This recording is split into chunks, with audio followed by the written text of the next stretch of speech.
નમસ્કાર મિત્રો, રાજેશ વોરા ચેનલ પરિવારમાં સ્વાગત કરું છું। આજે આપણે ખડાધાર પે સેન્ટર શાળા એમાં પારુલબેન સામેલ છે અને વિશેષ આજના પ્રોગ્રામની સેજ રૂપરેખા આપણને આપશે। તેઓ એમના મુખ્યથી જ આપણે સાંભળીએ। હું ખડાધાર પે સેન્ટર શાળા પે સેન્ટર આચાર્ય સાવલિયા પારુલબેન ભાનુભાઈ આજના કાર્યક્રમ વિશે થોડું કહેવા માંગુ છું।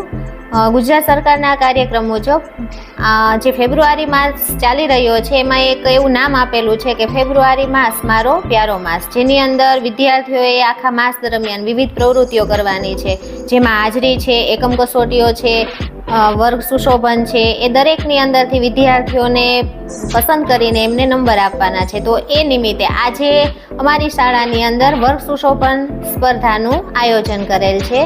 વિદ્યાર્થીઓએ અલગ અલગ થીમ ઉપર પોતાના વર્ગને સુશોભિત કરેલ છે।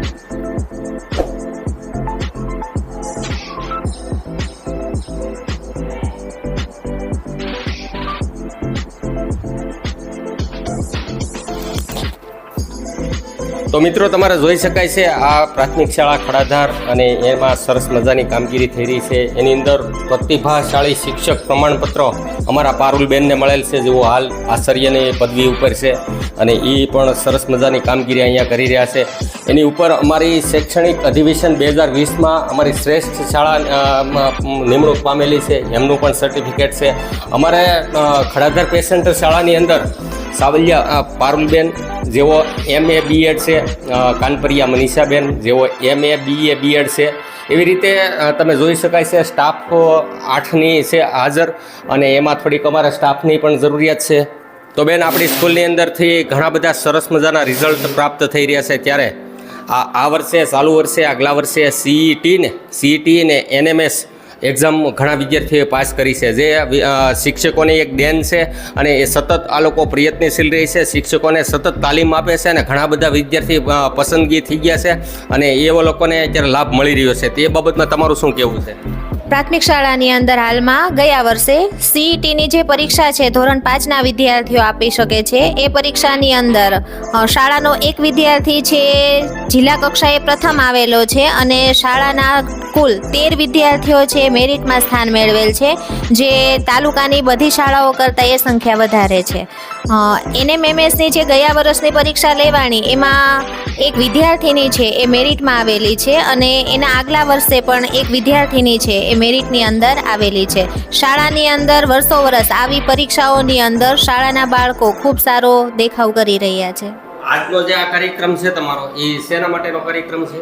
ફેબ્રુઆરી માસ મારો પ્યારો માસ આવો એક કાર્યક્રમ છે, જેના દ્વારા સરકાર એવું ઈચ્છે છે કે વિદ્યાર્થીઓ વિવિધ પ્રવૃત્તિઓ કરે, શાળાની અંદર હાજરીનું પ્રમાણ વધારે થાય અને વિદ્યાર્થીઓની અંદર જે કંઈ સુષુપ્ત શક્તિઓ છે એ બહાર આવે। તો એના માટે આજે આપણે જોઈશું ને આગળ? હા, અત્યારે આપણે વર્ગ સુશોભન જે વિદ્યાર્થીઓએ પોતાના અલગ અલગ થીમ પર કરેલું છે એ જોઈશું।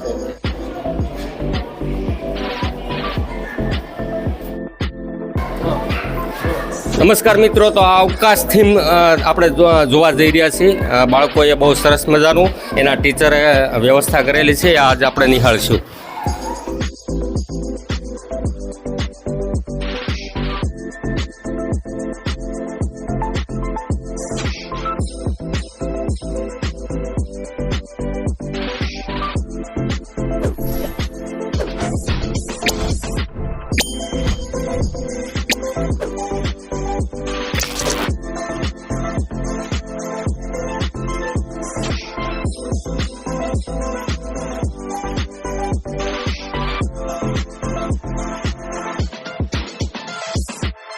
તો મિત્રો, આ અવકાશયાન રૂમ છે અને મનીષાબેન સામેલ છે। મનીષાબેન પાસેથી જ આપણે જોઈશું, સાંભળશું બે શબ્દો। ધોરણ 8ના વિદ્યાર્થીઓ આજે અવકાશયાન રૂમ તૈયાર કરી પોતાની વેસ્ટમાંથી બેસ્ટ બનાવી બધા નવ ગ્રહોને આજે આ રૂમમાં પોતાના થીમ દ્વારા પ્રસ્તુત કર્યા છે અને પોતાની મહેનતથી તેઓએ બધું આ વ્યવસ્થા કરી અને સરસને રૂમને બનાવ્યું છે। ઓકે, તો ધોરણ 8ના વિદ્યાર્થીનીઓ હાજર હશે, તરસરિયા, જેઓ આ રૂમને સજાવટ કરેલ છે। સાથે બધા તમારા ક્લાસના વિદ્યાર્થી પણ હશે ને આમાં મહેનત કરવામાં? તમે સરસ મજાનું કર્યું છે, શું કહેવા માગો છો આ બાબતના? હું ધોરણ 8ની વિદ્યાર્થીની છું અને આ અવકાશ થીમ ઉપર અમે ક્લાસ ડેકોરેશન કર્યો છે, જેમાં અવકાશમાં 9 ગ્રહો છે.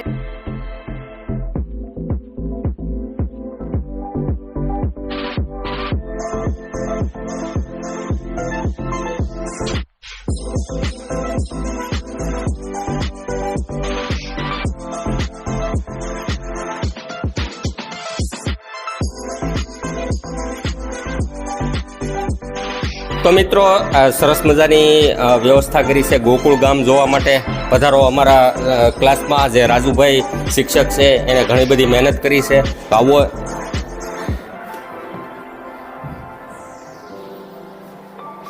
તો આ ગોકુળ ગામ બનાવ્યું છે સરસ મજાનું આબેહૂબ.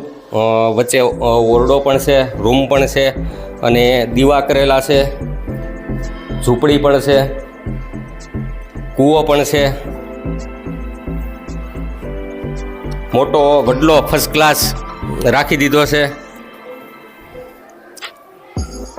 કૃષ્ણ ભગવાનની મૂર્તિ પણ સામેલ છે.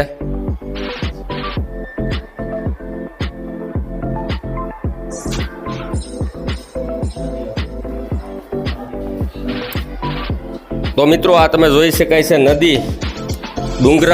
વિશાળ ડુંગરામાંથી ખળખળ પાણી વહેતું જાય છે અને એમાં હોડી પણ છે, ગેંડા છે, વાઘ છે, બતક છે વગેરે આમાં સામેલ કરેલું છે, જોઈ શકાય છે.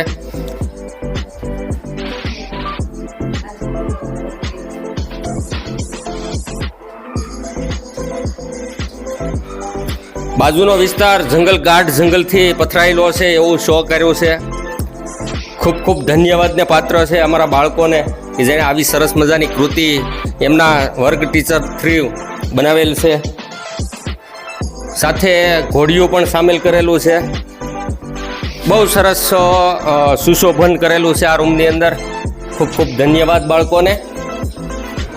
તો મિત્રો ગામડાના મોલની અંદર જેમ અમે ગામડાનો મોલ બનાવ્યો છે એવી જ રીતે અમારી પ્રાથમિક શાળાના ટીચરોએ શહેર અને ગામડું એનો બેનો તફાવત દેખાડે છે. એનો આજે આપણે રિવ્યૂ લઈશું. તો તેમના કિંજલબેન સેંજલિયા જેવો વર્ગ ટીચર છે એને જ આપણે મળશું. તો મિત્રો કિંજલબેન સામેલ જ છે જેઓએ ઘણી બધી.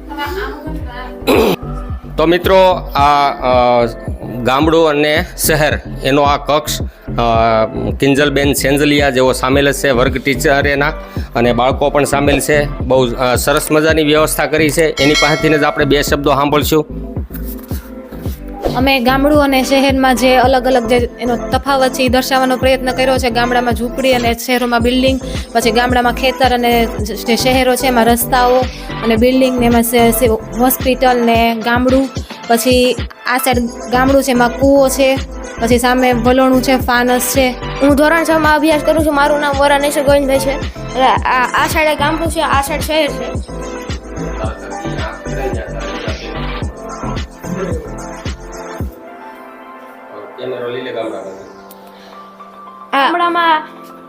ગામડામાં ઝૂંપડી પણ લાકડાની અને સૂકા ઘાસની બનેલી હોય છે. આ ખેતર છે, ખેતરમાં જોર વાવેલી છે. જોર વાવી છે. Very good. આ ટ્રેક્ટર છે એટલે ખેતી કરવામાં કામ આવે છે. આ છે ઘઉં કે તે વાવવું હોય તે જમીનમાં બીજ નાખવા તેનો ઉપયોગ થાય છે. અને આ કૂવો છે તે આપણે પાણી અંદરથી પાણી કાઢવા ઉપયોગ થાય છે. અને આ ફાનસ છે જૂના સમયમાં ઉપયોગ થતો અંજવાળું લેવા માટે. અને આ વલોણું છે, આખર છાશ અને દૂધ આમાં બનાવતા. અને આ પવનચક્કી છે. આ પવનચક્કી વીજળી અને ઉર્જા ઉત્પન્ન કરે છે ઉપયોગથી. આ સાઈડ ચલે છે. શહેર છે. આ શહેરમાં આ ઓમ રેસિડેન્સી રહેવા માટેની બિલ્ડિંગ છે. આ સાઈડ આવો તો ઝાડવું છે, અને આ સાઈડ આવો તો એક સિવિલ હોસ્પિટલ છે જ્યાં આપણને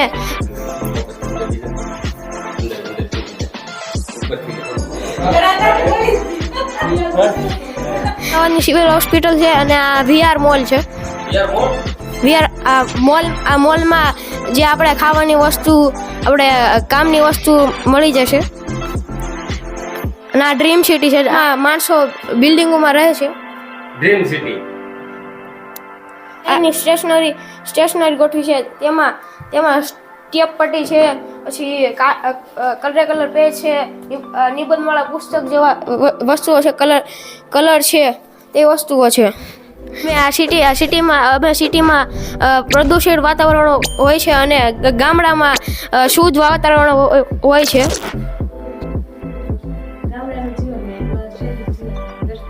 ગામડાનું જીવન દર્શાવ્યું છે અને આ શહેરનું જીવન દર્શાવ્યું છે. તો મિત્રો તમે જોઈ શકાય છે આ બાળકોએ શહેરી વિભાગને જુદો પાડેલો છે, સાથે સાથે એણે ગ્રામીણ વિસ્તારને પણ ધબકતું દેખાડેલું છે.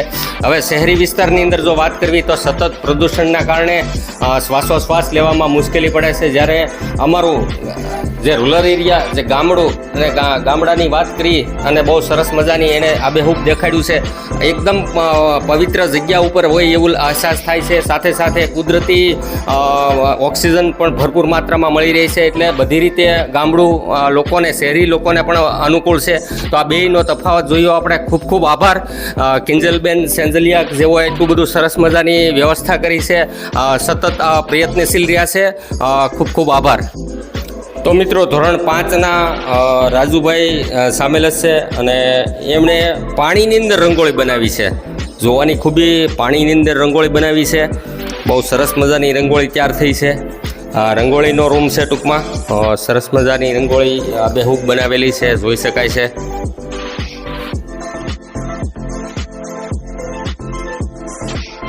તો મિત્રો ધોરણ 3 અને 4 વાણીબેન લે છે અને વાણીબેને ઘણી બધી સરસ મજાની ઇમોજીસ કે જે કહેવાય છે, ઘણું બધું આમાં નાના બાળકો છે છતાં એણે બધું વ્યવસ્થા કરી છે.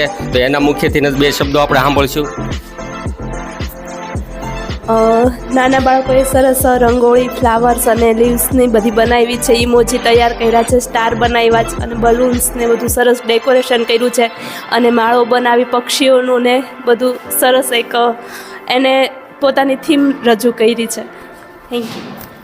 તો તમે જોઈ શકો છો આ માળો છે, સુગરીનો માળો, અને એ ગ્રામીણ વિસ્તારની અંદર જોવા મળતું સુગરીનો સરસ મજાનો જે માળો કહેવાય છે એ આપણને આ નાના બાળકોએ દેખાડ્યો છે. સિટીના બાળકોને આ ખબર નથી હોતી કે આવી રીતનું માળો હોય છે. તો મિત્રો બાળવાટિકા છે આ રૂમ, એકદમ નાના બાળકો માટેનો રૂમ છે. બાળવાટિકા સાથે ધોરણ 1 એટલે એકદમ નાના ભૂલકાઓનો રૂમ છે. અને એ નાના ભૂલકાની અંદર તમે જોઈ શકાય છે એટલું બધું સરસ કામગીરી કરેલી છે બાળકોએ. આ માટીના બધા વાસણો લગાડેલા છે.